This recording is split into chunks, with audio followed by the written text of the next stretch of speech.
Okay, Joe Leigh here for Seconds Out with Sam Maxwell. He just had the press conference and the face-off. Everyone check it out on our channel, and then come back to it. It was very intense. It was fiery. What are your thoughts straight after it? Yeah, it was like you said. It was intense, and I got to see a side of him. He looks a bit rattled, and but it was exciting to be part of. Like we both got heated, and it's exciting. I've not been a part of a press conference like that before, so it shows how much it means to both of us that we want to try and get so riled up. So yeah. Who do you think has more to lose in this fight? Definitely him. Like he's putting a lot of pressure on himself as well today. Like the way he was acting there, saying what he's going to do to me, the names he was calling me. He's put a lot of his pressure on himself to look as good as he's saying he is. So I know how good I am. I don't have to go around and acting like a clown and telling people. I know I'm as fit as I've ever been in my life. I'm the strongest I've ever been. I'm the biggest, and I've got the right tactics to get this fight. Me and my team, Steve, I've got the right tactics to beat Akeem, and I'm going to do it. I'm going to show it. Did he message your girlfriend or something? What happened there? Yeah, he started off just messaging me, and because I wasn't replying, he wasn't getting a bite, and he wanted a bite, and then so he started messaging my missus, and then she replied to him, and then he's replied to her again in a nasty way. So then I've had to get involved. I've had to say something then, which is what he wants. So I was telling my bed, don't ignore him. He wants this reaction. He wants us to round me up. He wants to get in my head. But she knows what it is. She knows how it is, and she believes in me. And I just can't wait. Just adding more fuel to the fire. I'm just going to go in, do the job, keep a cool, calm head on fight night as well. Because I've been there 100 times. I've done this in the amateur at the top level, and I've been in the corner in the change rooms 200 times, 250 times. So I'll be ready. And I don't think he will be. What were those messages in particular like? Were they rude? What were they saying? It's the same as that press conference where he just called me a bitch, saying I'm going to get battered. Like just insults constantly. She was just defending you. Yeah, and she was saying, she said something like, we'll see on fight night, and then he's told her to stay in the kitchen, or kind of a sexist comments and that. Yeah. And but it is what it is. He's just trying to get in her head, getting my by insulting her. He knows it'll get in my head then. So, I'm just got to try and rise above it. And I've told her just ignore him now.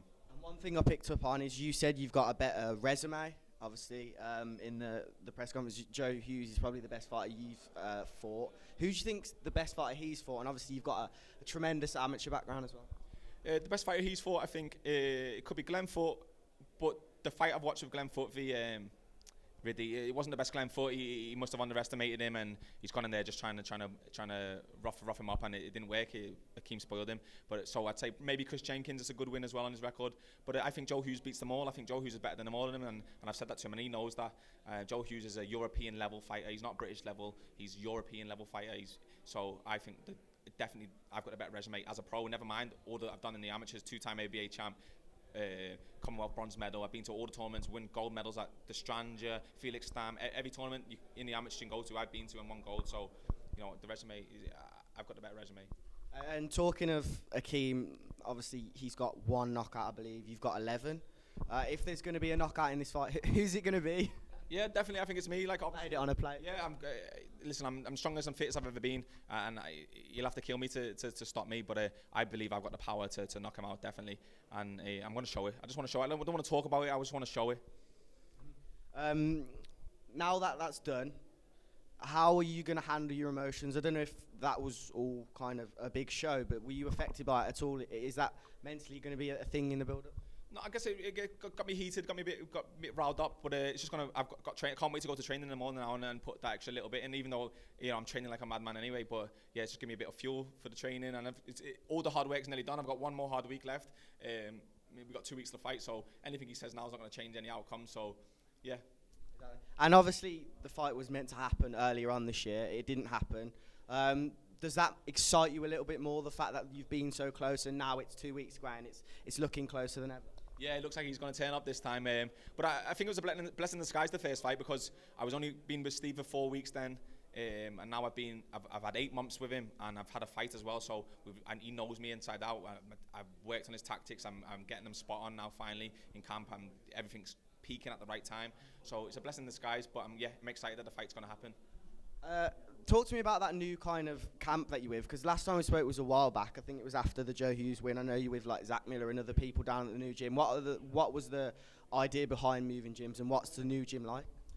Just Danny Vaughan was my old coach, and he's based out in Dubai now, and it wasn't going to work for me for getting there. So I was left with a decision. I need to find a new coach, and one of my first thoughts, I spoke to my friend, and he said, Steve Maylett, and I was like, yeah, that's perfect. And I went, and the gym's full of lads, Zach Miller, Liam Taylor,